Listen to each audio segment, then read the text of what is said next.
ఎందుకండి lover message open చేయాలంటే అది చెప్పకుండా ఉంటుందండి ఎవరికైనా.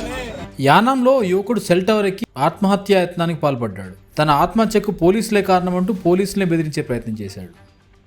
ఈ ఘటన యానాంలో 2 గంటల పాటు హల్చల్ చేసింది.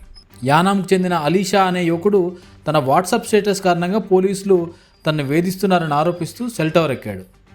పోలీసులు తన మొబైల్ ఫోన్ స్వాధీనం చేసుకొని 4 రోజులుగా తిరిగి ఇవ్వడం లేదని, అందులో తన లవర్ పంపిన మెసేజ్లు ఉన్నాయని, కుటుంబ సభ్యుల వ్యక్తిగత చాట్స్ ఉన్నాయని, అవి కూడా వారు చదివారని ఆరోపించారు. పోలీసులు ఎంత పిలిచినా పైకే ఎక్కుతూ పోలీసులకు తలనొప్పి సృష్టించాడు. అలీషా తన మెడకు వైర్ చుట్టుకొని ఎవరైనా దగ్గరకు వస్తే దూకేస్తానంటూ హెచ్చరించాడు. సమాచారం అందుకున్న పోలీసులు, ఫైర్ సిబ్బంది వెంటనే అక్కడికి చేరుకొని పరిస్థితిని అదుపులోకి తీసుకొచ్చే ప్రయత్నం చేశారు. 2 గంటలు శ్రమిస్తే కానీ ఈ మహానుభావుడు క్రిందకి దిగలేదు.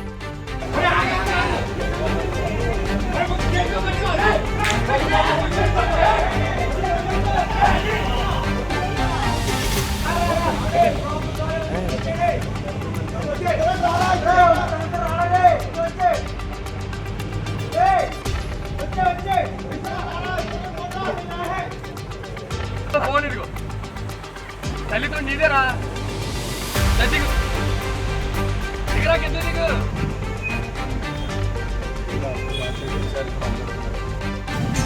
మార్చింది దేనికైనా కష్టపడిపోతున్నాను. ప్రాబ్లం ఏంటి చెప్పండి. నా ప్రాబ్లం కాదండి, నేను ఎవరిని హత్య చేయలేదు, ఏమీ చేయలేదు సార్.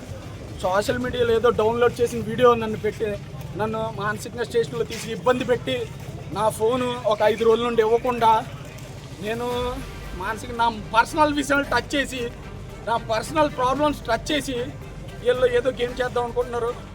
అవి ఏం జరగని పనులు. ఎవరన్నా నాకు తెలియదు సార్. నా ఫోన్ ఎవరైతే వాళ్ళందరి పేర్లు నా దగ్గర ఉన్నాయి, నేను రాసి పెట్టుకున్నాను సార్.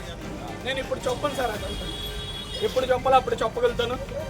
అందరికీ ఉన్నాయి, అది రికార్డెడ్గా అదే చేస్తాను సార్. స్టేషన్లో ఉన్నా సార్, ఎవరు తీసుకున్నారు అడగండి, ఎస్ఐ గారిని అడగండి. నా లవర్ ఫోను, నా లవర్ మెసేజ్ ఓపెన్ చేయడానికి ఎవరంటే ఒక్క మాట చెప్పండి మీరు. ఎందుకండి ఆ లవర్ మెసేజ్ ఓపెన్ చేయాలంటే అది చెప్పకుండా ఉంటుందండి ఎవరికైనా.